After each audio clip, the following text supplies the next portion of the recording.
તળાજા નગરપાલિકા દ્વારા પાણી પુરવઠા વિભાગમાં વિવિધ મેન્ટેનન્સની કામગીરી કરવાની હોય, જેને લઈને તળાજા શહેરમાં દર શનિવારે પાણીનો કાપ આપવામાં આવશે, તેમ તળાજા નગરપાલિકાના પાણી પુરવઠાના ચેરમેન શ્રી હરેશભાઈ મેરે મીડિયા સમક્ષ જણાવ્યું હતું.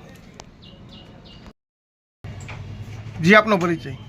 મારું નામ હરેશભાઈ મેર છે, તળાજા નગરપાલિકા પાણી પુરવઠા ચેરમેન. હમણાં પાણી પુરવઠામાં થોડી કામગીરી હોવાથી લાઇન મેન્ટેનન્સ, વાલ મેન્ટેનન્સ, પેનલોનું કામ, આ બધી કામગીરી થોડી વધી જવાથી હવે પછી તળાજામાં દર શનિવારે સંપૂર્ણ તળાજામાં પાણીનો કાપ રહેશે. એ જાહેર જનતાએ નોંધ લેવી, પાણીનો બગાડ ઓછો કરવો, ખાસ તો જાહેર જનતાને મારી નિવેદન છે. આ દર શનિવારનો જે પાણીનો કાપ છે તે ટેમ્પરરી છે કે કાયમી માટે છે? હાલ અત્યારે ટેમ્પરરી છે, પછી જોઈશું.